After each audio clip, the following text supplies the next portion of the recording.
Love affair. Love affair. Love affair. Love affair. Love affair. Love affair.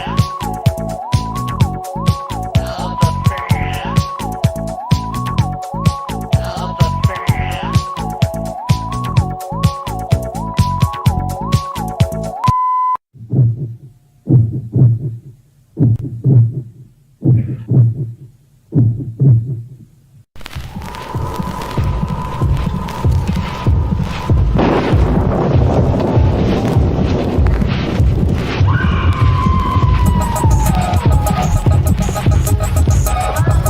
Under 17 not admitted without parents or guardian.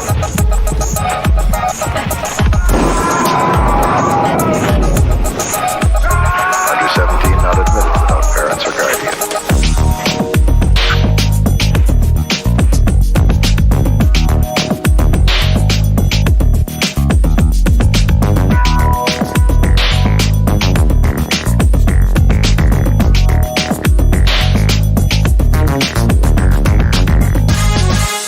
Under 17 not admitted without parents or guardian.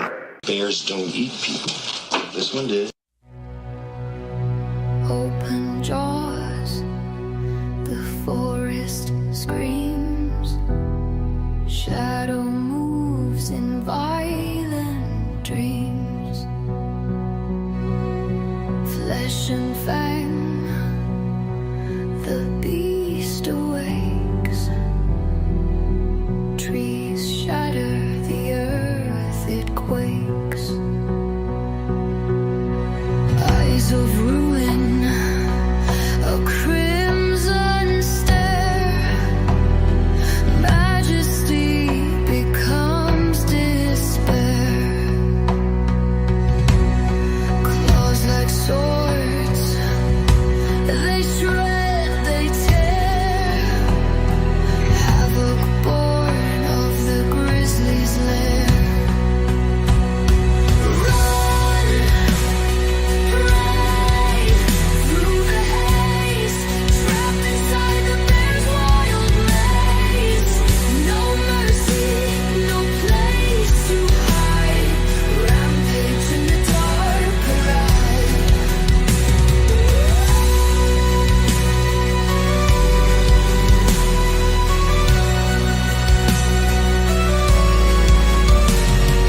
Branches snap where bloodlines spill. Silent woods subdued by will. Nature bends in death's cruel hand. Chaos reigns across the land. Thunder steps, the beast does mock. Flesh and fury, time has stopped. Echoes howl, the night grows deep. The wild will never bow, never sleep. Ride through the haze, trapped inside the bear's wild maze. No mercy, no place to hide. Rampage in the dark light.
It could happen for real.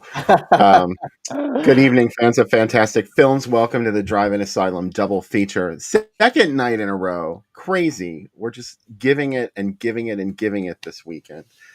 And we're really excited. We got a guest host tonight, Jack Perez, filmmaker, producer, writer. You'd be hard-pressed to find something he didn't do. So welcome to the show. Thanks for having me. It's an honor. I've been waiting to join. I've been watching, so it's super cool to be on. Awesome. Fantastic. Yeah, no, this is like you said. I mean, you guys are doing some heavy lifting in terms of like you guys are almost like a daily, a daily talk show where you're cranking. It's impressive. And that piece was great. I mean, that was fantastic. It's weird because you never expect to see that imagery, particularly for those of us, and I saw a lot of the comments that saw this film when we were kids, to suddenly see these images sort of smashed up against that particular piece of music. It creates this whole other sort of weird psychedelic impression. So yeah, the love theme from GRIZZLY. That was totally. Yeah. No, it works. Yeah. It was great. Yeah. It's great. I like when movies do have a love theme. Like Orca kind of has one sometimes. And That's creepy. Yeah, the love theme in Orca is creepy. Yeah, it adds an extra something. Yeah, you kind of expect a love theme in a disaster movie. Yeah, but in an Irwin Allen movie, but when you get it in Orca, it kind of Orca's another. Yeah, go ahead. I'm sorry. I was gonna say Orca is probably the movie I was most fired up as a kid because it was on every Marvel comic for like 6 months. Right. And I was like, well, when Orca comes out, and then finally, I was like 6.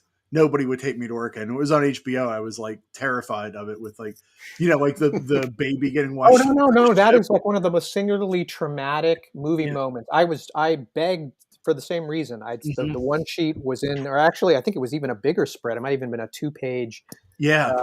And that artwork, the artwork for Orca, which was right close on the heels of the artwork for the '76 De Laurentiis King Kong. It had the same sort of spectacle to it. The whole the destruction of the entire, the entire town is in the poster. Yeah. And I was expecting essentially Godzilla with a killer whale. And in those first 10 minutes, when the mother is killing herself against the propellers, and then the birth of the thing. I mean, I was so traumatized. Yeah. And that was a theatrical. The way she makes is terrifying too. Like it's just all upsetting. And then Bo Derek's leg. Right, and that's isn't that horrible. It's somehow more terrible to have a broken leg be bit off than just a normal leg. And I was like not ready for it as a kid. I was like, she already suffered so much trauma. Right, it's got to hurt more somehow. It's like putting your finger in a bullet wound or something. But and I saw Orca in the theaters just like I saw GRIZZLY, and it was like there's something about those moments that just never go away. They just never, they don't fade at all. So, but I'm glad that I had them though, because they're like we always talk about prophecy on this show too, and like the end of prophecy when the last bear shows up, that like baby one shows up as the helicopter goes away. Yeah, I saw that as a kid. I'm ready for what was going to happen. I just remember like I had nightmares for like a week after because I was like, that thing is so terrifying looking. The rest of the movie is really not that scary when you're older, but as a kid, it's so different. Like, you know what I mean? Like you pick out these like little parts of it that get in your psyche that probably wouldn't as an adult. Yeah, that's true. It is. It's true. In a way, some movies, and I'm sure you guys talk about this sometimes. It's like, looking at something that made such a tremendous impression as a kid. When obviously there are movies that you revisit at different points in your life, and I've revisited certain movies that I thought were profoundly disturbing as a child, and then I watched them as an adult, and it's not the same impression anymore. Yeah. And I almost feel like I wish I hadn't looked at them again because the memory is so stronger. And but then there are some movies like both of these that I think just become even richer for some reason watching them again, because they become even more daring in a way than you perceive them initially. I know, like the commercial for It's Alive was one of those for me where it was like, devastating. Like I would literally cover I was like 4 or 5 when it was on. I would cover up and just start screaming, hoping that baby couldn't find. I thought it could see me through. Yeah, no, I'm with you. That rotating bassinet with the final reveal of the claw. That was horrifying, nasty as shit. It's a great. But it's such a subtle little TV spot. It's like, Yeah. and it's so effective. That, and like, I know the Suspiria commercial of the skeleton combing her hair. It's not in the movie. It has nothing to do with the movie, but that's Right. also like, wow. Like I was like, whatever that is, I want to see it. And like, I love like TV stuff like that. I work in advertising. So like, I'm like, that's how I got into copywriting, was from movie posters and movie ads. Right. And Right. just like, that's the simplest version of advertising to me. And it's like, For sure. Well, I mean, to talk about the power of a one sheet. I mean, the GRIZZLY one sheet, Oh. the Neil Adams art for that Oh. thing was like, I mean, I that love that alone, Neil- I don't Neil I could Adams stare at did- that all day, you know? Neil Adams did so many movies around this time too. So like, you can pick up his art instantly. You're like, oh, that's, Mhm. or it's one of his continuity guys. They all draw very similar, Right. but it's like, I just love it so much. Yeah. And I you guys never both- even, go ahead. I'm sorry, man. You guys both know how much the advertising turns me on for Yeah. movies, and like how important that is for me to see things like that. And like you mentioned, the It's Alive commercial, and Mhm. so many ad campaigns were just, they were better than the actual movie sometime, or at least more impactful Yeah. than the actual film. So these moments like kind of are markers in our lives, where we saw all of these things. They're like, takes you right back to that experience of seeing it for the first time. And like today, we Magic. don't have those 30-second TV spots as much to get us excited for a movie. Plus, we get like a 6-minute trailer that has everything in it. And it's, Correct. I have the trailer trauma set that came out that was just the TV spots. It's like got like 300 TV spots on the Blu-ray. Wow, that's It's cool. so awesome just to watch and be like, man, like, and it still has the space for them where they say, check out your local drive-ins and theaters. Like, Oh, and like, I remember seeing like, as dumb as it is, like the Octagon trailer on TV, and like just being like, that movie is going to be Right. awesome. Like, cause you're like early 80s. It's got ninjas. It's got Chuck Norris. Like, I don't really know what else this movie needs. It doesn't And- need anything else. Yeah. No. Well, I was also speaking of like, that kind of advertising. If I'm, unless I misremember this, I think one of the earliest sort of surveillance camera on the audience spots was the one for Scanners. I remember Yeah. the TV spots for Scanners was Ah. basically an audience reaction to the first head explosion. And it Yeah. kept Yeah. toggling back and forth between the guy banging on his desk, and then it just cut to, night vision of the audience just all collectively, being thrown out of it. That was enough for me, and I was running, to see. Who knows? It may have even been real audience reactions. right, exactly. Probably not, but Yeah. That's the stuff like and Bill always shows the ads on this too. Like, I love when these movies talk to you into the drive-in or into the theater. And like, maybe when you got there, maybe you didn't get what you were promised, but so what? Like, you got in there, Yeah. and that's the excitement of it to me, like the ballyhoo of it. And just like the challenge almost for some of these movies where it would like challenge you of like this, like, and I love GRIZZLY a lot. I'm glad we're showing it because it's very close to Jaws on land. But someone sent me, I wrote that on IMDb, and someone sent me a letter, and they're like, "You're full of shit. It's not anything like Jaws." And I'm like, "Have you seen GRIZZLY? Like, have you Sort of pound watched for it?" pound. Yeah, But that's in a way, it's weird. Actually, you're mentioning the whole power of the advertisement. I mean, Yeah. in many ways, I know we were going to talk a little later about the Sinister Cinema documentary, but that's really the core of that whole thing. The catalog yeah, and the ads, along with the little synopses, that is enough to set your imagination on fire. In many ways, the movies themselves can't possibly live up to the possibilities that are opened up when you look at that artwork. But yeah, but that's okay. In a way, I feel like that's okay. That's part of it. It's almost impossible. I mean, when you try to think about like what movie posters, where the movie itself is actually grander or somehow more profound than what the poster promises, it's pretty rare, actually. I think Aliens. I can think of Aliens as just like a plain black Yeah. poster with the logo on it. Yeah. I told someone I had to teach a class at a college about how to be a copywriter, and I always talk about the first headline I remember was like, "Who will survive and what will be left of them?" Because like if you read that and then you're like, I got to see, like, I always talk about that line as like perfect copywriting, because then you have to say, well, what next? Like, I have to see that, Right. like, and so creating that level of excitement to me is like what I'm always trying to do or teach like my writers to do, and it's it's hard, but I do medical advertising. It's nowhere near as sexy as a Toby Hooper. but on the other hand, like you can take that energy hopefully, and but I think about like those really great lines that are in these, and also Girdler was awesome at naming his movies. Like Three and a Meat Hook is a great title. Asylum of Satan is a great title. Yeah. Like Grizzly, even a short name, but Grizzly's a great title, and it's like they talk you in so well. No, you're absolutely right. Am I still there? Yeah. Yeah. I saw Vince brought up Ernie Anderson's voice too. Like I've been watching all these old shows that failed. Like it's like literally they do like each by TV year, and they show here's all the shows that lasted a season. Every one of them for ABC has an Ernie Anderson promo for it, like telling you how great the show is going to be. And so I don't know, maybe because I've been listening to him so much, I had a dream the other night that I was on a bus with him going somewhere, and he was talking to me in that voice, going, "Well, we're going to get off the bus now," but in that like Goulardi voice, and it was very straight. I don't know why I would have that dream, but yeah, it's pretty wild seeing it, and like it's also cool seeing one of these old shows where like a lot of actors got a lot of chances on these shows. Like you'll see somebody show up in like 5 different shows, and like finally, okay, here's the one that hit later. Street Hawk's a good example. Like I always think Street Hawk lasted forever because it was such a big deal to me when I was young. But no, it was like 12 episodes. Right. The time There's was slower. there's so many. Maybe this is a good segue into your new project, Jack. Now you've directed movies like Some Guy Who Kills People, Mega Shark versus Giant Octopus, and Wild Things 2. So you've done a lot of different genre work, but Sinister Cinema is your new. This is like a passion project for you. You're writer, director, producer, editor. Tell us a little about that.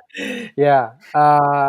Well, I noticed that some of you have mentioned, I've certainly recognized, which is cool, the company, Sinister Cinema, which was, that catalog I was getting way back when I was a teenager. And it was this first sort of door into another world of genre movies that I hadn't heard about. I mean, all of us who are, dyed-in-the-wool geeks will know of certain titles that normal people will not know of, but Sinister Cinema was always presenting these films that I literally had never heard of, and the plots were, as they were summed up in the little TV guide, synopses that Greg Luce used to write, were also like incredibly enticing. It was all like what we're talking about. It was all like, you got to see this thing that you've never heard of. And there were always titles within the catalog that were more familiar, Night of the Living Dead and Carnival of Souls and things like that. But then there were these, most of them were just seemingly really obscure. And so my first taste of those movies came from ordering VHS tapes from those, from that catalog. Anyway, so when I ultimately, not during the pandemic, it really wasn't during the pandemic, but in the last couple of years since moving up to the Pacific Northwest, I realized that Sinister Cinema was always in Oregon, where I live now. And I figured I'd just call them up, because I was always enamored of this, I was so happy that they were still in business. I had no idea if it was a big company. I didn't know how many employees. And I called up, and it was just Greg, who's been running it pretty much as a mom and pop distribution company for 40 years, and he's still doing it. He works with his daughter and one other employee, and both of them had recognized a couple of my films. So they said, "Oh yeah, you should talk to this guy, Dad." And I said, "Hey, nobody seems to have ever done a portrait or any kind of piece, a documentary on you. He's probably the oldest genre distributor still working." And he was game, and he was totally cool. So I just basically went and visited him and sat down with him and saw the operation and interviewed him, and it kind of went from there. But it was great fun because it was like stepping inside this catalog for real. It was finally sort of touching this thing that, had meant so much, as a growing up. We talk a lot about that way after watching it. Yeah, we talk a lot about that era too, where it's like you had no idea what you were getting in these movies. Today, you can go on IMDb and you can read reviews, and you can read so much stuff. Even Nightmare USA or like a book about it. But some of these movies, like, it was like, yeah, I have no idea what it's going to be, and it's like the music was the same way back then. It's like you you just took chances and you spent money, and hopefully you found something you liked and you started to build your own canon of stuff. And like, I love that era, like of, and also waiting forever to see movies. Like there were certain movies you'd see in Fangoria or Starlog or whatever. Right. And like Laser Blast was a movie that never came to my video store. And there were certain movies, I don't know, based on the packages they bought in my neighborhood or whatever, but Yeah. it's just crazy that like now they're all on my shelf and I can load any of them up in 2 seconds. But I think we all collectively miss either that or the horror host era of like movies being picked for us and things just showing up. Well, And there's definitely, you're absolutely right. I was just talking to somebody about this the other day, just something about what gives something value. And, you guys have talked about this, but the whole, when you go to a video store, when you actually have to physically rent something and take it home and put it into a machine, yeah, that imbues it with a certain value that is lost when something is just absolutely immediately available. And the rarity of something is the other thing. It's like,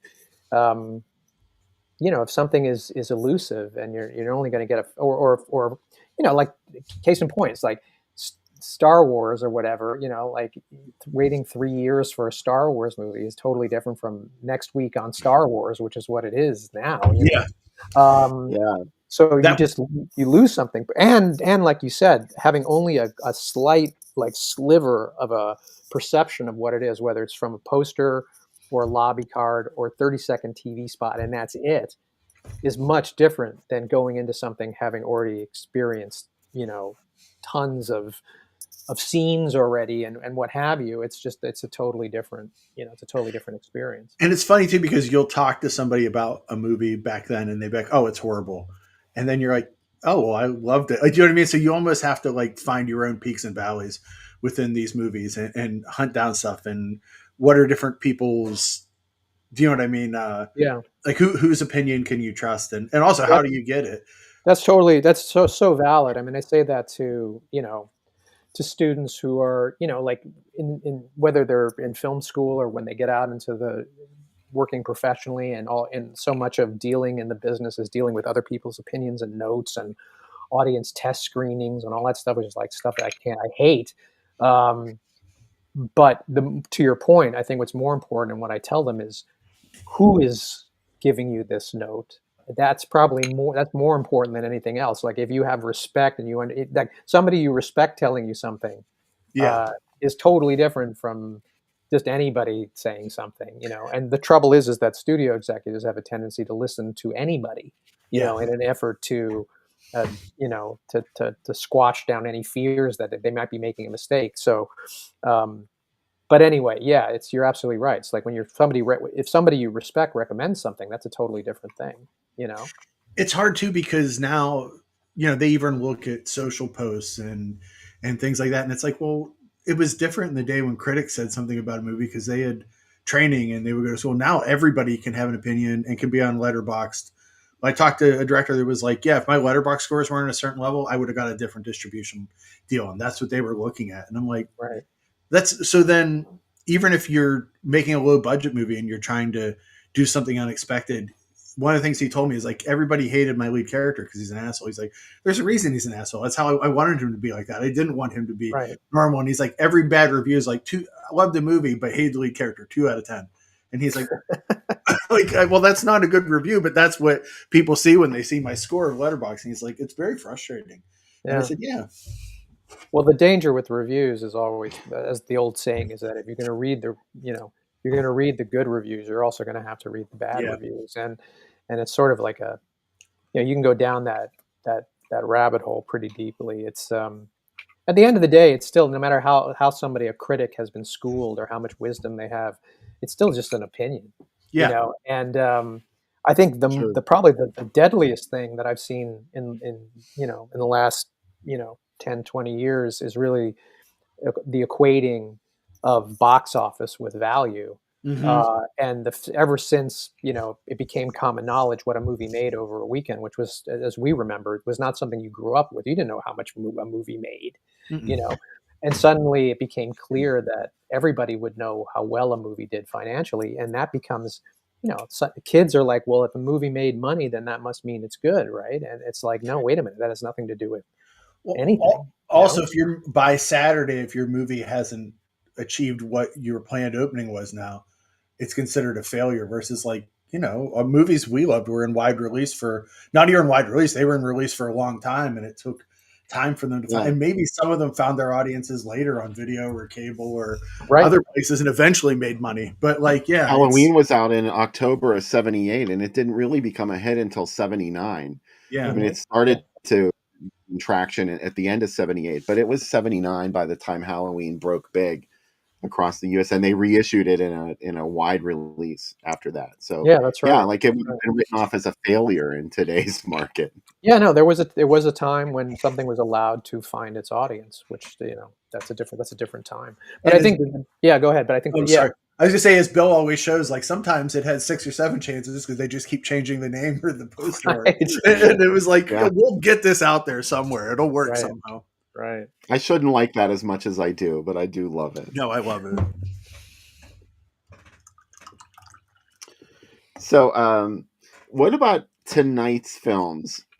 I mean, because you chose Grizzly, I think you chose The Manitou too, didn't you, Jack? Or I think did we- so. I think yeah. I had said Grizzly, and then I had brought up Day of the Animals, which has obviously been done. You guys had done, but yeah, Yeah. the both of those films were films that I saw at 10 years old and 12 years old respectively, and at the theater right at the time, when I was first, again, this is the '70s, so this is where 10-year-olds allowed to just disappear for the day and ride their bike to the movies. Yeah. Um, but yeah, Strange. and the funny thing is, for both of those films, I had not really seen the bigger templates for those films. I had not seen Jaws before I had seen Grizzly. I had not been allowed to see Jaws, even though Jaws was PG. For some reason, my parents were not taking me to see Jaws at 9. But Grizzly, I went to, and so it's interesting because obviously, the history is that that Grizzly is a beat for beat, as we said, sort of Jaws on land kind of thing. But I Yeah. didn't have that reference. It was completely new, for me. And the Manitou obviously has, The Exorcist is an enormous part of that too, and any kind of possession pick that followed. And I hadn't seen any of those either prior to the Manitou. So my first sort of taste of this supernatural early body horror, when there wasn't really any body horror, that all that stuff, possession stuff, was brand new. So both of those movies at that age were big, made huge impressions.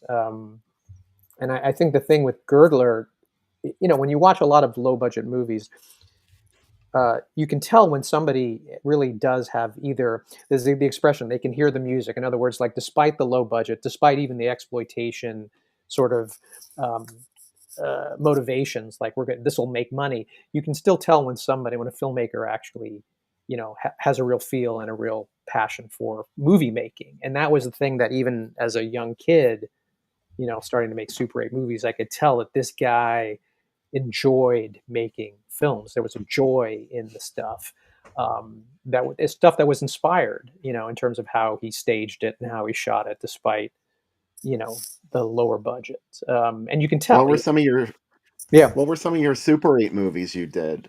Well, I mean, I did. As soon as I was able, my little sister is like 3 years younger than me, so she had no choice. I drafted her into all of these.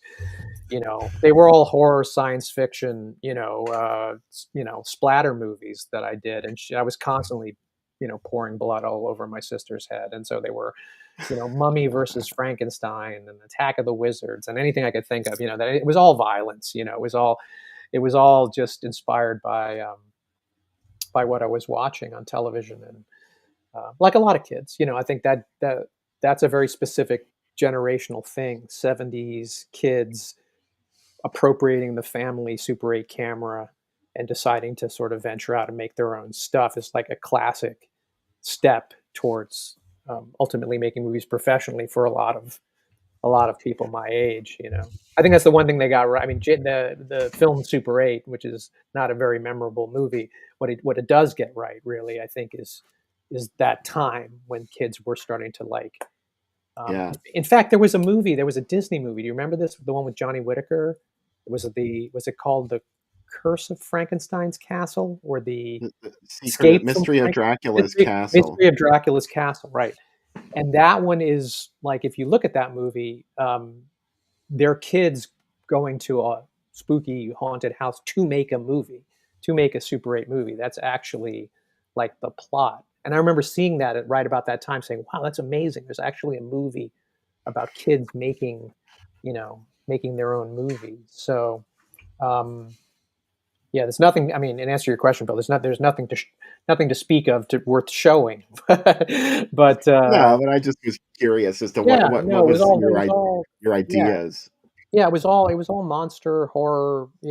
I think what you end up doing, or at least what I ended up doing when I was making a Super 8 film, maybe partly because you only have 3 minutes in a cartridge, is to just literally cut to the chase. Like you Oh, don't spend any time developing character, building, and it's just like right out of the gate, it's like here's a sequence of terror or a sequence of action or whatever.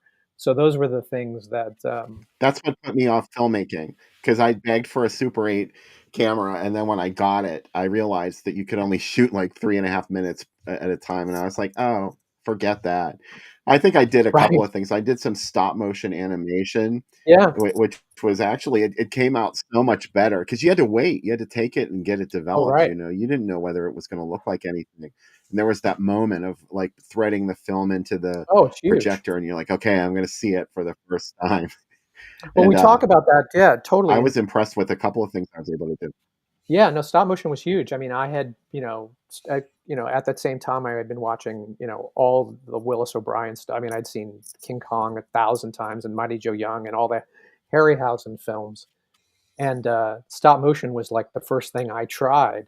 I realized I didn't have the patience for it. I mean, I just watched the Phil Tippett documentary, Mhm. uh, which is really good actually. And there is something about like disappearing inside the process of animation where you're just not only comfortable, you want to live in this extremely slowed down world.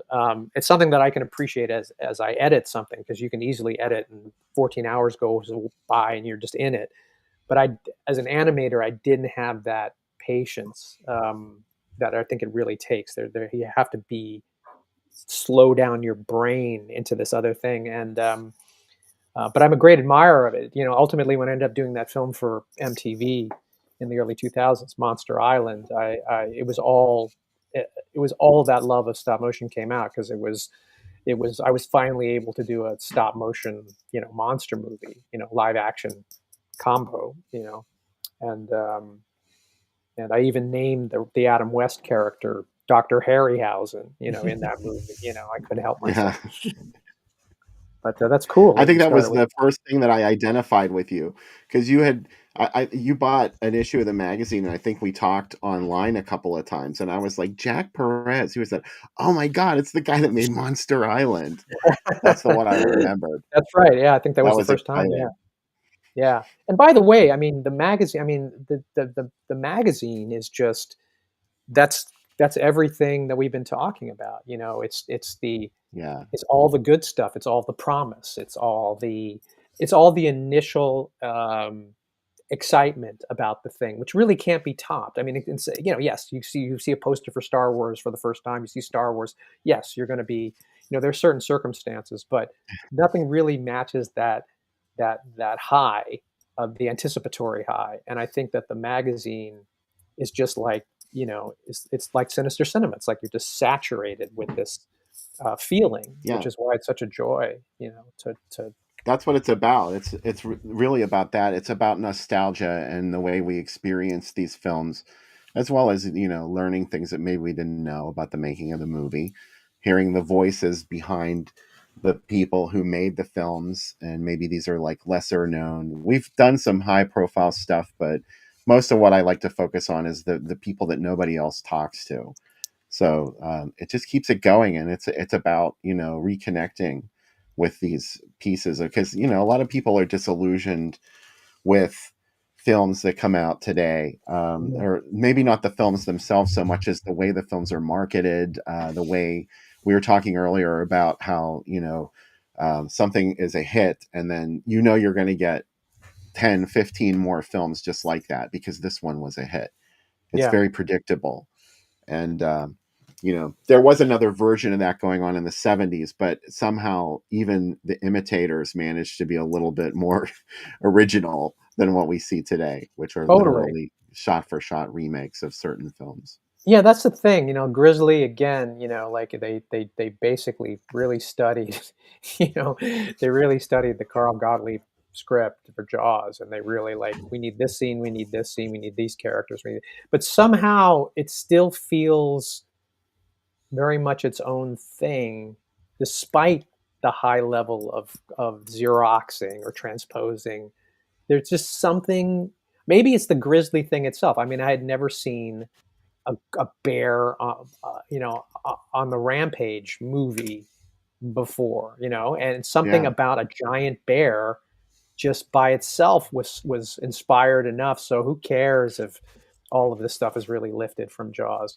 And truthfully, when I looked at it again, it's like the attack scenes. I don't know why they really are way more disturbing than anything in Jaws. I think so too. Yeah. They're just they're just more fucked up. They're fucked up in concept. And in terms of again how he stages and shoots and cuts those sequences. There's some gnarly stuff in there.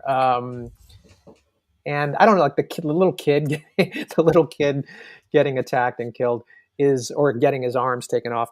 To me, I have no problem seeing the little kid getting eaten on the raft in Jaws for some reason. But that scene in Grizzly, the comparable scene in Grizzly, is horrible. I think out of the water, it's more visceral because not as much is hidden, and it's just also the chances of you getting killed by a shark are you have to go to the water and you have to be there versus even though a lot of us live in cities, I live very close to the woods. Maybe not an 18-foot grizzly could come out, but bears broke into one of our Sears stores a couple of years ago, and one of them. Right. So it's No, like it's plausible. Like I said, I'm in Portland now. After 30 years in LA, where Grizzly's not going to get me. Now I'm like, Grizzly's knocking on my door. So it's a lot more. Have you seen any bears in person there?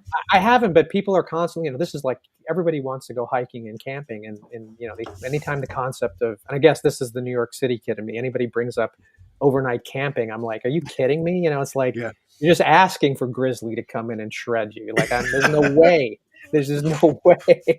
It's a movie, but it's real too. Yeah. It's also something about like those moments where somebody is being, whether it's in the opening attack in Grizzly, or it's the idea of being carried. And even that in and of itself, when you think about it, is stolen in part from Jaws. The idea of being bitten by something and then dragged through the water, like Chrissy in the opening attack. But something about picking up a woman and traveling her as she's being killed through space.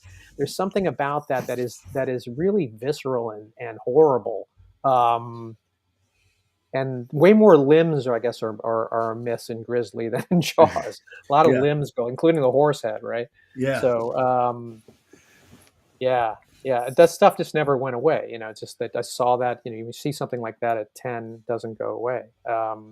It's like that first time you talk about like turning something on or finding something accidentally. I remember seeing Flesh Eaters for the first time, like late at night on a little 12-inch black and white screen, and that's seeing the guy's intestines pouring out of his stomach, you don't. How can you possibly anticipate seeing something like that? Yeah, Flesh Eaters was the one where they scratched into the film itself to make the monster, wasn't it?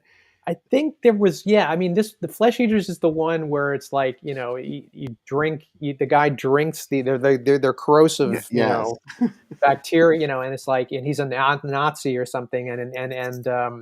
But one guy drinks basically a glass filled with Flesh Eaters, and it just bores, out of his stomach. It's like a fire hose coming out of his stomach. At least that's how I remember it. And there's just stuff like that,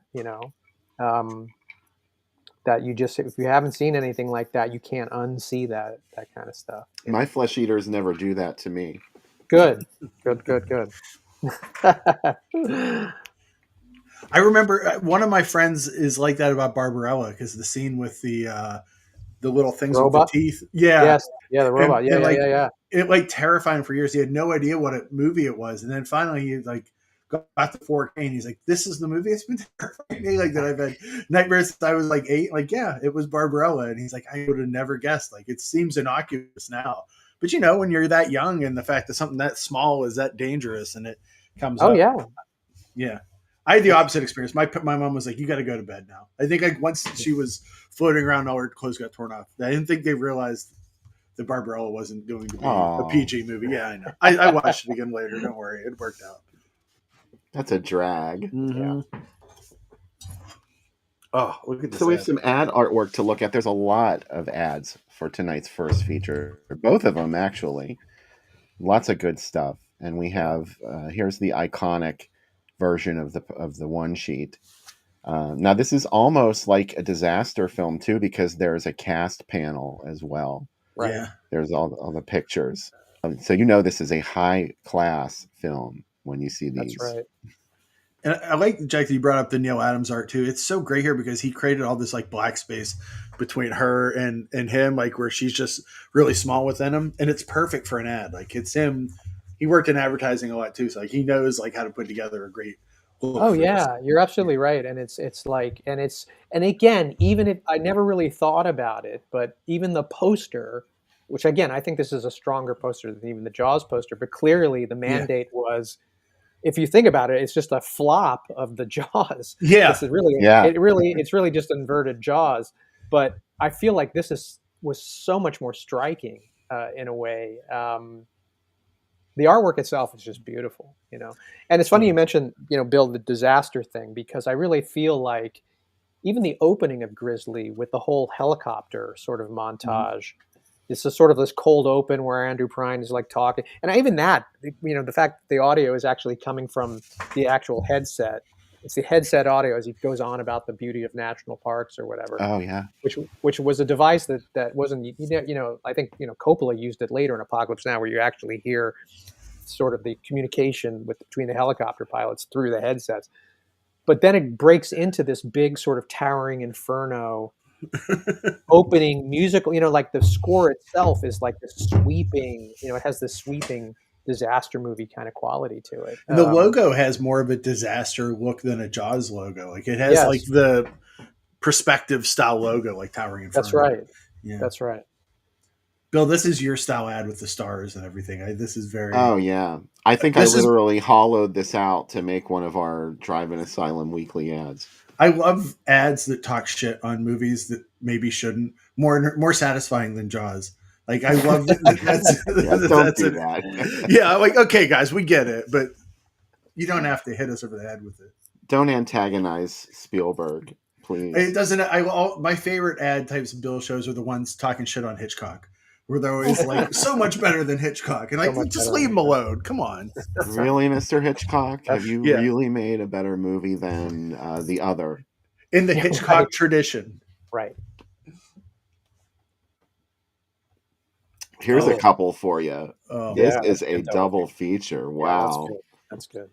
2 rip-off movies. Actually, I use that term lovingly, not derogatory. But yeah, they definitely were thinking of other big hit movies when they made these 2. Oh, definitely. Oh my God, that's a great double feature. Wow. Oh. Are you into Planet of the Apes, Jack? Oh yeah. I have to admit, I haven't really. I'm so much a lover of the original series that I kind of like, you know, I saw a few bits from the Burton thing, and then I never really. Oh, that was bad. I never really wanted to see any of the new ones. I mean, I've seen pieces, but I love the original. You know, original series, of course. Oh. So yes, they did pair those 2 together. Obviously, this is after the original run of GRIZZLY, when Girdler made another film that was very similar, Day of the Animals. You know, the funny thing about Day of the Animals is that when you go back to the Super 8 days, is when my sister and I were making these Super 8 movies, there was a point where we graduated to, like, well, let's come up with a bigger idea other than just killing or whatever. And we literally came up with this idea that almost the identical plot of what Day of the Animals turned out to be. And we were writing this thing, and then Day of the Animals came out, and we were convinced that somehow they had stolen our idea for Day of the Animals, and it's just it's a thing. It's a like anybody who's been in Hollywood a long time has had something like legitimately ripped off, and I actually had something legitimately ripped off when I was starting to work. But as a little kid, even then we were kind of like, we had the idea for Day of the Animals, and they did, and they did. But yeah, no, I mean, Day of the Animals is actually, I feel like, is less interesting because of the variety. It's because of the fact that it isn't distilled down into one sort of bear. It has great bullshit signs though that like sunspots are causing this. Right. Like that movie and Autopsy both blame a lot of crazy stuff on sunspots. That's right, sunspots. There's a Pittsburgh ad. Oh. There it is. So it was at the Bellevue, which is now a Dollar General. Yeah. I don't think any of these are open anymore. No. No, the Regent closed. Yeah, No, that wasn't the Regent that I'm thinking of. Eastland's gone. I definitely know that. I used to wrestle in that building.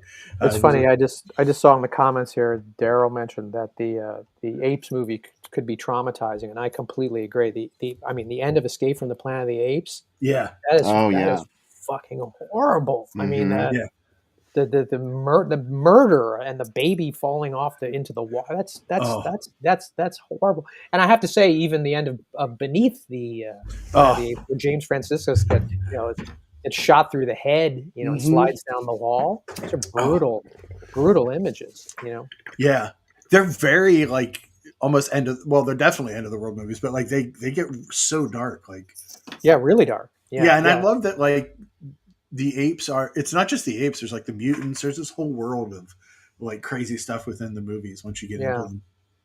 But I think even Grizzly, manages to be more 70s in tone than even Jaws. Like the end of Grizzly feels more like the end of like a Dirty Harry movie in a way. It has this real melancholy. And to Christopher George was never like the master thespian, but the final shot in Grizzly of Christopher George sort of processing, they give him there's a long slow zoom as he processes everything, including bazooking the grizzly, and there's a real, sad music cue that accompanies it, and then a classic sort of high angle as he walks away, and it's just it's a classic downer, which even Jaws goes for an upbeat, like yay, it's a new day and we made it, and that's not the end of Grizzly at all.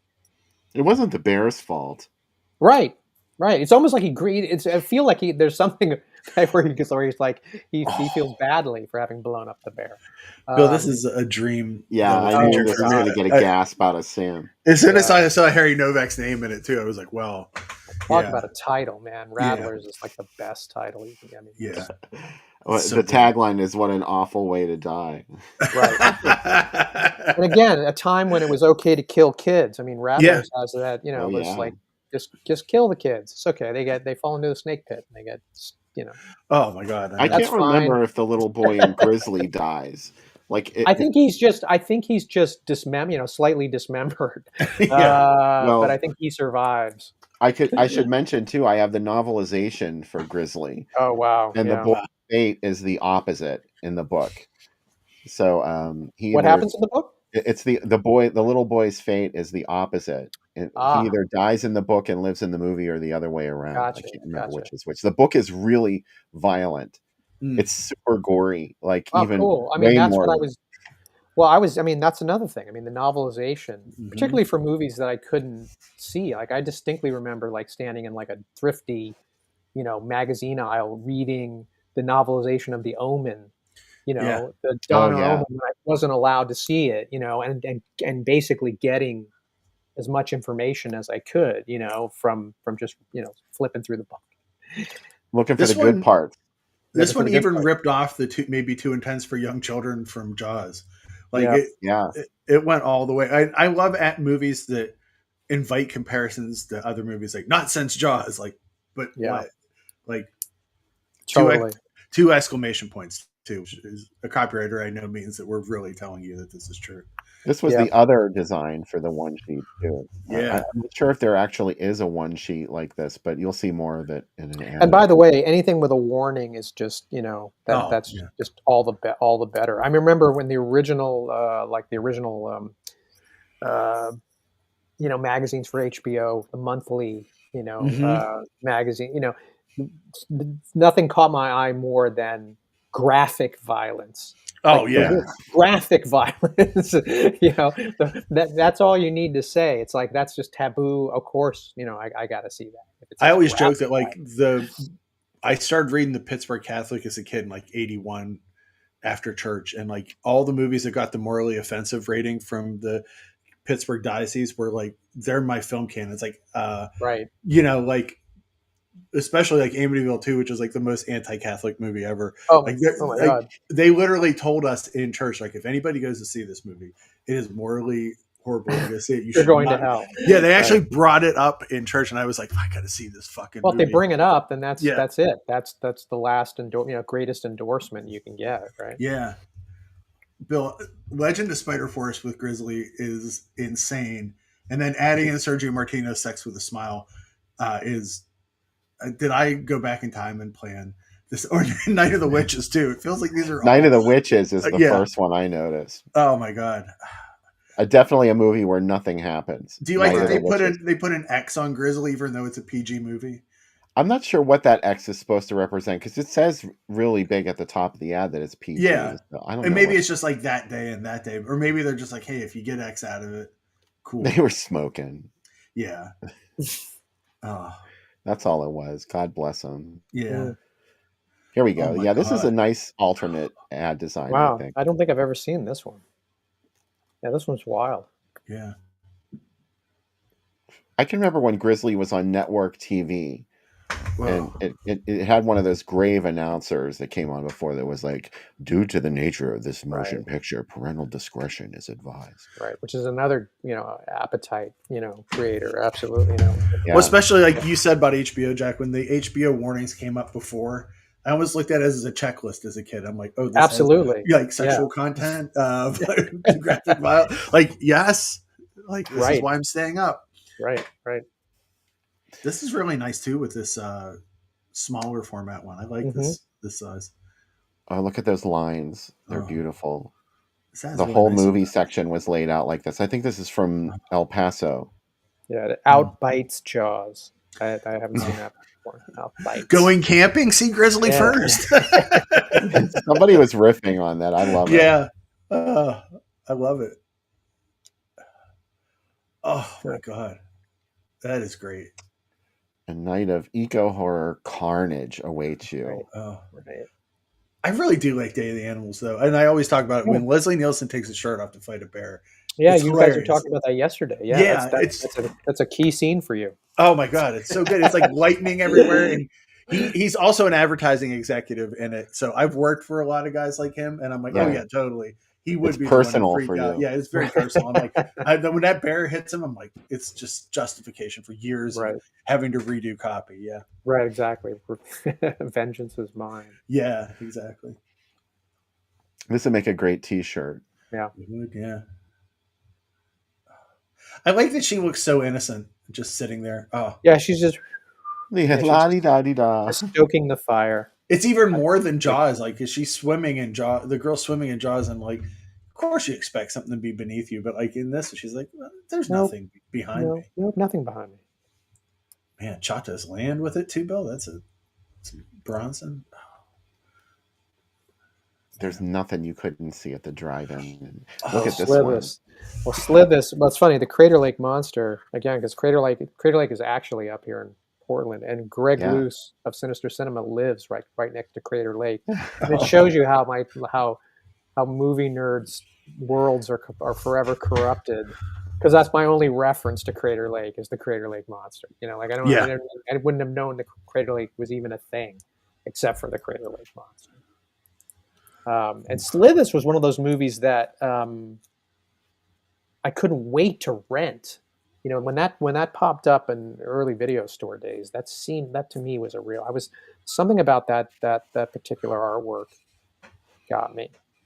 Even though it's essentially just, Creature from the Black Lagoon meets a slee stack, it was still like, I don't know, something about it.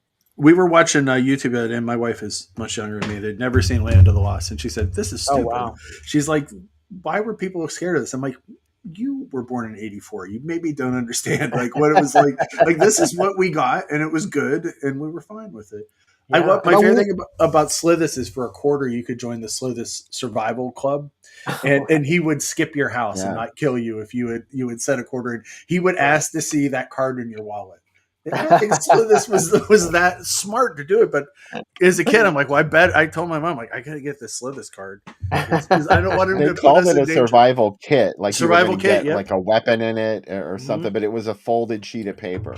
Well, Girdler did that too for Asylum of Satan, where you got seeds to protect your soul from Satan, and you got like a kit of seeds when you went to it. Wow. Everybody's trying to be William Castle a little bit. Seeds will save us. Yeah. Here's a high contrast moment. Oh yeah. To take in. You lose all the detail, but get all the goodies. Look at this one. Oh. I love this one. You can really see the shape of his body, or the imagined shape of it anyway. I don't think it's even really there. I do have this one sheet. Yeah, it's beautiful. Yeah, Christopher mentioned he saw Grizzly on WOR Channel 9. That's out of New York. I mean, I remember seeing it when it ran then too. Yeah. We got that in Pittsburgh, Jack, and Fright Night was a must for me every week. Oh, definitely. WOR was weird because like at 1 in the morning they would just start playing horse racing, and you're like, "Oh, that's weird." Yeah, they would have like OT, and they would tell you where to go to OTB betting, and I was like 9. I'm like, "What's OTB?" And my dad's like, "It's gambling stuff. Don't worry about it." Right, OTB. Yeah. Don't look in there. It's funny you mentioned about Land of the Lost. My wife and I were just talking about, like, again, like it's of that period. There's no way you can be born later and still look at that with the same eyes. But there was actually, I remember there's one Land of the Lost episode that really messed me up because I don't know if you remember this, but there's a moment where Will goes into the slee stack, or he goes into the pylons or whatever, and Enoch, the the wise oracle slee stack, manipulates the board, and for a brief moment the portal opens and he can see his mother like gardening or something. But it's a window that's going to only be open for like 10 minutes, and he has the choice. He can go through and go back, but he knows but there's not enough time to tell Holly or his father what's happened. They'll think he just died, and he's wrestling with this like Sophie's choice. Like, what do I do? Do I go through? Do I not go? And he obviously opts not to go through. It's a great example of how you can actually, like, there's like real drama in this ridiculous childlike fantasy. It's still like, it's still memorable. That was a terrifying concept because I remember being afraid of that and being like, devastated that they had the opportunity. One of them had the opportunity. Right. I think it happened to Holly too. It might have too. Yeah. Like you have this choice, like you can go and you can go home, but they'll never know. And it's like, wow. And it was heavy. They all chose to go back to the dinosaurs, which I don't know. I would have too.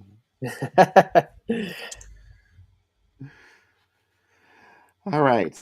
So why don't we take a short commercial break? Afterwards, we're going to do the drink segment, and we'll have more to talk about with our special guest, Jack Perez.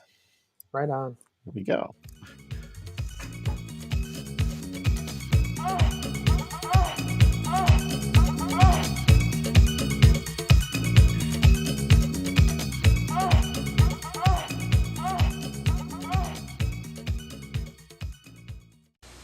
Thanks a lot, Citibank. You had to make your Visa and MasterCard better than other banks. Just by using them, we earn bonuses called Citi Dollars. Now, they could have saved us up to 40% on a color TV or a stereo. But we used ours to get something strictly for Vincent's amusement. Oh, isn't it wonderful? Visa and MasterCard from Citibank. It's the bank that makes them better. Kenner presents new alien action figure. Bayman's glow! Quick, shut the airlock! The alien's locked out now! He got through! Shh! Give up!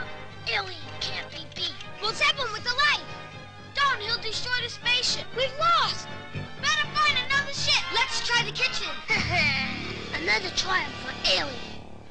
Alien action figure. New from Kenner. Très chic, Miss Moreau. This elegant bra makes me homesick. You have this new Cross Your Heart bra in France? Cross your heart? New elegance bras from Playtex, Cross Your Heart. Lush tricot, lace applique, elegant feeling. Not French? As American as French toast. And new elegance lifts and separates for a better figure. C'est magnifique. 3 cheers for the red, white, and blue.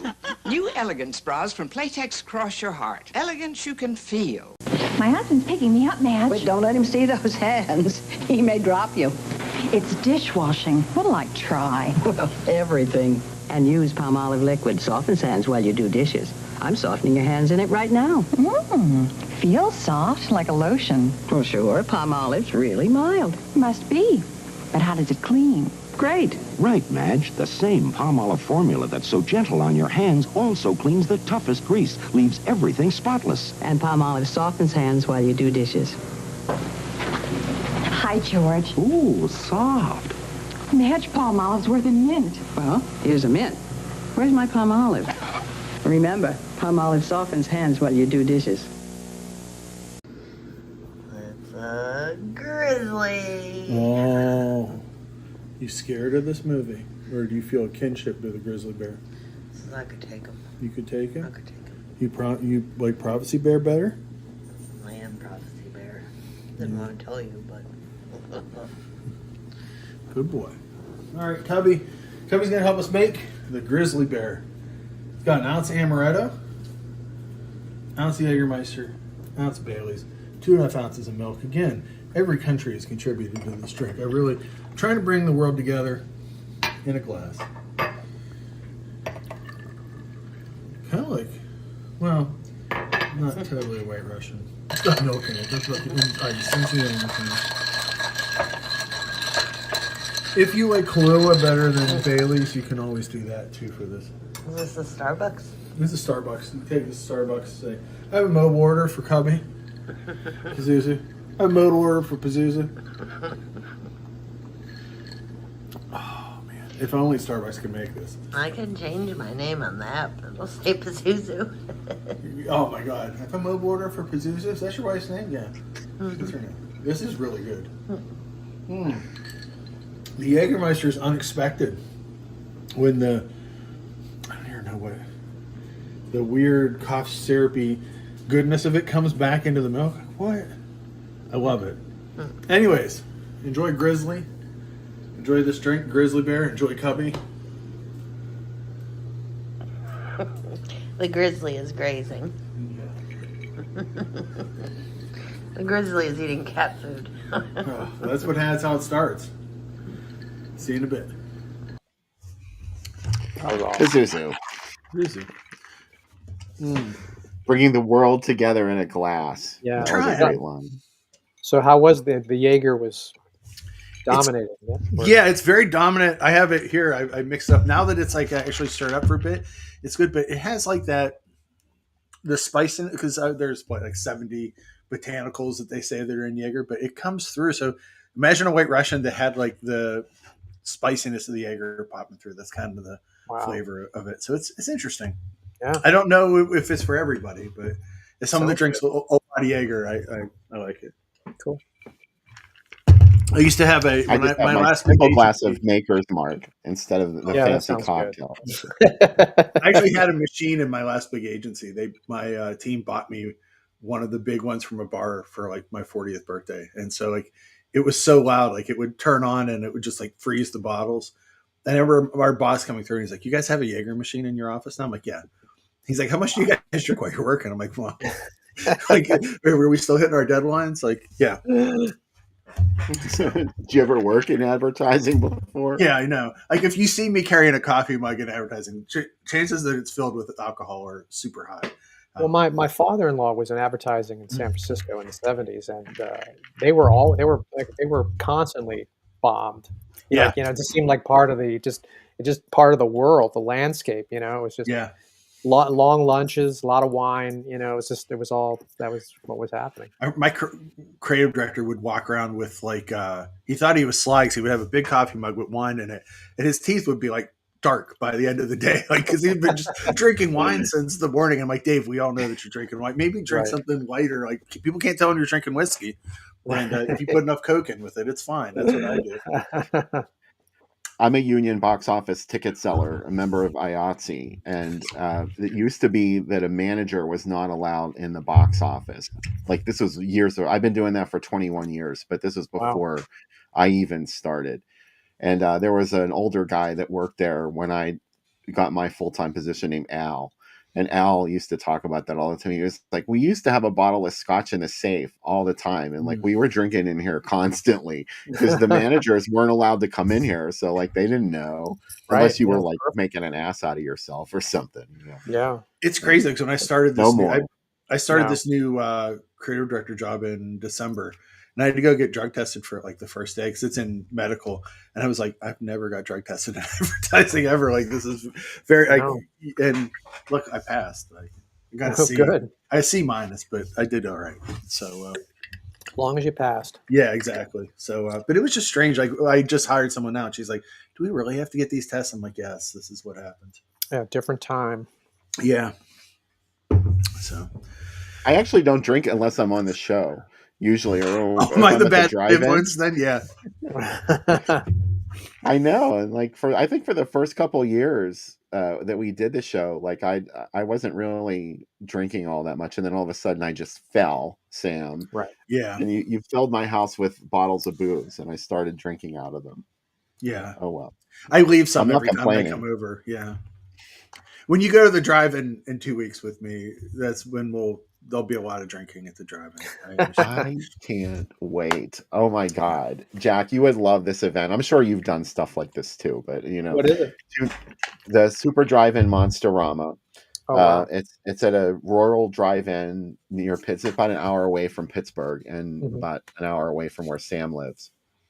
And 2 nights, 8 movies. Wow. The first night they're doing the first 4 Nightmare on Elm Street films. Right. The second night is a little more diverse. We've got Frankenhooker. Oh, cool. Basket Case 2. Great. Doom Asylum and Brain Damage. Oh, right on. And That's a great one.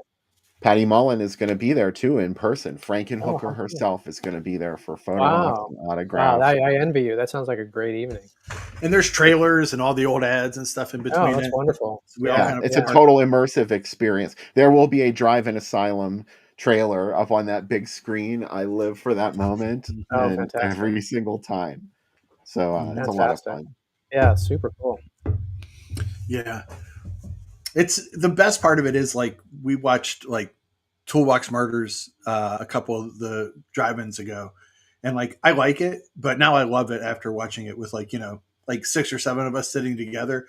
It was like, this is like the perfect viewing because we get so used now to like we're very insular how we watch movies now, right? And especially for older ones, it's rare to get to see them with a crowd of people, and it was awesome. Like we had a blast. And Bill and I also went to another one where it was the car and Christine. And this. Oh, that's great. Yeah. And there's like a metal plate right in front of the drive-in near the end of the car when they're chasing it into the car's jaws as well. They blow it up, you know. So a big tractor trailer went over that metal plate and everybody yelled at the same time because that's awesome. It, like the car real. And it was like, wow. It's surround sound. That car was like a seminal movie of my childhood because it was an HBO every night movie because that's when HBO had 12 movies. It was on so much, and it was just I mean, it's like that movie is also just like there's something like it's like Grizzly. There's just something very like distilled down, pure. It's like a bold graphic stroke. Whatever the movie is actually is, you know, it's like the idea of the car is amazing. There was a period when I was doing when I was first starting out when I was working on Xena, and one of the producers there was talking to me about like, you know, we should do a car reboot. You know, we should reboot the car, and I was like, wow, you know, that would really be something. Never licked it, but it was like it was still like I still had that little kid car thing. Like, you know, I wanted. I tried to show the car to my wife recently. This is one of those things, again, like you have, if you haven't seen it through that lens, I think, at that time, it's just no way, it just looks like, a mess. My wife will not watch it. Like, even at the drive-in, she was there with us, and she's like, "I'm going to go to sleep." And I was like, Right. "You've never seen the car, please." It was like right over my birthday. I'm like, "This is what I want for my birthday. I want you to watch the car." She's like, "I can't do it. I can't watch it." Oh man. Yeah, I think the car is actually really scary, even though it's silly. Mhm. It's both silly and scary, and those are the best kinds of movies where like you can laugh, but then something really terrifying happens, like that opening scene with the kids on the bikes. Yeah. Yes, and the horn. That's and the horn. really scary. Yeah, Super scary. And Don actually just, yeah, you're right. Don says it's like an adaptation of an unpublished Stephen King novel. I think that's right. It does have that very specific, it all kind of boiled down to this one little town, everything existing in this one world with these eccentrics. Again, that was a novelization that explained a lot more too. The car, it was a lot more. It carried. I mean, the ideas are there in the film, but they're not as communicated as effectively as a novel can do. The written word. It was the first movie I ever saw too, where somebody got killed that I did not expect to get killed. Spoiler to everybody who hasn't seen the car, but right. when his girl gets killed, and like you see it coming through, that the light coming closer and closer. As a kid, I remember watching and being like, certainly he's going to save her at the last second, and no, and it was like it was very stunning when it happened. Yeah. The end of it's kind of ridiculous, but I kind of, the more I watch it, the more I kind of like it. Now I think that's a movie that I'm a big apologist for, because it was my grandfather's favorite movie, and like we would have long discussions about it. Like he actually had a horn on his El Camino that sounded. Like the horn is unforgettable. And by the way, I mean the rollover, the flip down, that's like that's just totally badass. They tried to make a direct-to-video reimagining a couple years ago that was like in the future, and it's not good, unfortunately. Like I was all excited. I'm like, but no, it's such an easy concept. Like, I don't know. So we got a couple more minutes before it's time to watch the movie. Let's talk some more about the Sinister Cinema story. First of all, when is it going to be publicly available and where?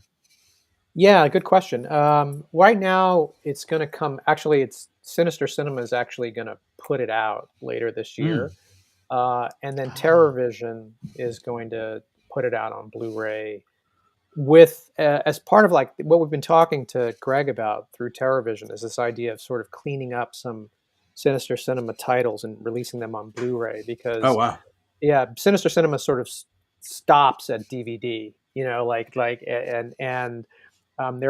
are so many titles that are in the catalog, and so my idea is that we would release the documentary on Blu-ray with one or two Sinister Cinema cleaned up titles, and then potentially do a series. And in that case, what I would end up doing is actually doing almost another installment of the documentary, because this documentary is more like as you've seen it, it's more like almost like a self-portrait. It's really just Greg sort of telling his own story, which was the format I chose for this.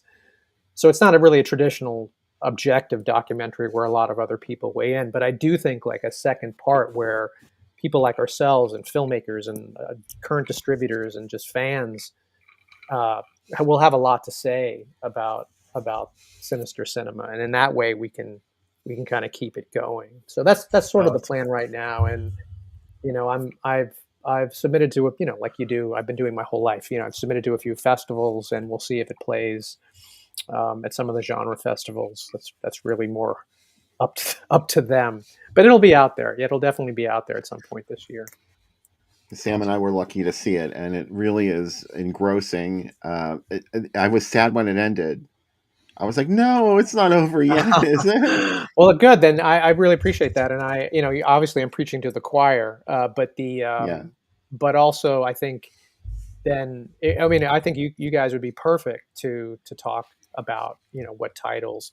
I think what the fun thing might be for perhaps extending this is to do what I do with Greg, which is I asked him to kind of pick, a handful of the titles within the catalog that mean something personal to him, and then kind of let him go wild in talking about like we do. And I think it'd be so much fun to just ask you guys to go like, pick one of your films and then go into it, basically telling somebody who's never seen it why this thing should be seen. And that in and of itself, intercut with moments from that film, I think is very watchable, So yeah, that's the plan moving forward. You were talking earlier about people like critics, the influence of critics, and I don't really see what we do as film criticism. But it's more like curating, maybe is a better word. Influencer sounds like such a dumb term. Evangelizing really is what it is. I mean, it's really about speaking like you should be, behold the car, Right. Yeah. Here's why I like it. Here's Bill knows there's certain movies that like I am definitely an evangelist for, and then people watch them. They're like, "What do you see in this movie?" But it's like I get like this. I call it like movie drugs. Like I get this high from them where it's like, wow, like this movie made me feel better about life and hopeful and like as silly as it might be, and like I love that feeling, and I want people to share that feeling and get to see it and be like, hey, this is what I love about it. Yeah. As goofy as like a movie like Night Train to Terror is, or like a Jess Franco movie, like to me, I get something from them, and hopefully other people do. I have to tell you, because you're on the show, I really do like 666 The Child a lot. Oh my god, I really do. But I'm a big fan of any like possession, omen-esque stuff. Well, that's really funny like you mentioned that, because Bill was talking about like, we were talking just briefly before the show started, like, is it okay to talk about like certain movies, or some people you bring up a movie and they go, oh God, don't, whatever. Yeah. And it's so funny. It's like anything, like The Child is one of those movies where I made it at a real low point where there were other movies that I'd wanted to make that had fallen through, and it was, getting hard to pay the rent. It was like a really low ebb. It's definitely like, when they talk about the peaks and valleys, this parabola of show business, it's absolutely true. And, but so when this was put forward, which was really, again, from an the origins are exploitation. Like, let's make an Omen knockoff because the new Omen movie is coming out. So let's do that. That's what's behind that. Funny enough, it wasn't called The Child. I took that because of the Child movie. That's Child one of Bill's favorite movies. And that poster and Let's Play Hide and Go Kill. The Child was like, that's why I made it The Child. I figured no one would know. They wouldn't know. It's it fits. But truthfully, right. But it was easy for me, despite how where I was coming from, to dig into my real genuine love of the original Omen, the Donner Omen. And so, even though it was made for 2 cents and everything was, everything they were trying to do was, they were trying to make a lousy movie. I was still trying to bring something, some of the love of at least the original Omen into it as much as I could, despite the. I like it more than the Omen remake. Good. All right. Well, that's something. Because it's like you can tell that like it's made by people that you like you said, you love the Omen, versus like the remake feels more like the exploitation cash in because they have the title, and it's like it doesn't have like. It's hard to say the Omen's joyous, right? But I think to someone that loves the movie, especially the second one is for me, because it's like a very dark roller coaster ride. But it's like someone that loves that movie, like you can pick that up from it. And that's what I really liked about it. And I got to tell you, I really like your Wild Things movie too. I think it does. It's a big challenge because people knew the first one so well. And I really think everything, it gets in so much of it, but it's way better than and I mean this in the most positive way. No, I way appreciate better that. than has any right to be because when you see it, you're like, yeah, it's a sequel, but it's like, it works. And it's got so many twists and turns, and I'm a big Jawa fan, so I can see some of the Jawaness in it, but I love that about it. Like it's Arrow put it out. It's wild that it's out in that set. Yeah, well, I like most film, I'm very lucky to have made as many films as I had, and there's a handful of them that are definitely more personal. Some guy who kills people, and the Cucaracha and a couple others that are like the movies that are definitely more my personality. And everything else I got to make, I'm still super lucky, and at least I was able to source my love of all the films that I saw growing up and sort of pour that in. But again, going back to Girdler, I think that is the difference, really. It's like there's an intangible thing, no matter how low budget a movie is, if there's actual love in that recipe, you can feel it, and it makes all the difference between something being resonant and meaningful. Even if it's a splatter movie, like if you can feel the love in the thing, that's a huge ingredient. That is, if it's missing, it's like you said, you end up with something very cold, and it's not something you remember fondly. I think that's my problem with the post Scream slashers, where they're trying to make a movie that makes fun of slashers without inventing anything new. And it's like, but I also, if you grew up from 78 to 81, you're like, oh, I saw really good ones. Like it's kind of hard to pick the good stuff after. I got to tell you, Bill is very excited because he loves The Child probably more than anyway. It's his movie. Like I didn't know that. That's so funny. I didn't. The first time I saw it was at his house at a Halloween party with no sound, just like him playing music for it. And I was like, this movie is insane. And like he sat down on the ground and really was an evangelist for me. He's like, Sam, you have to go back and watch it again. He's like, and he started telling me like all the parts of it and selling me on it. And like, I love when people do that. Like I hate when people sell me new stuff. They're like, oh, you have to see it. And it's like, no. But when someone like really cares about a movie, like that feeling is really great. Yeah, no, it's super important, especially today. I'm going to tell this to students because, like, when we grew up, it's a very limited field. I mean, pretty much we all watched the same thing because this was all the stuff that was basically airing on syndicated television, and it was a very small number of stuff. I mean, it was a lot of classic Hollywood and there was also the genre stuff was very specific, and we all saw gargoyles, and we all, everybody saw the same thing.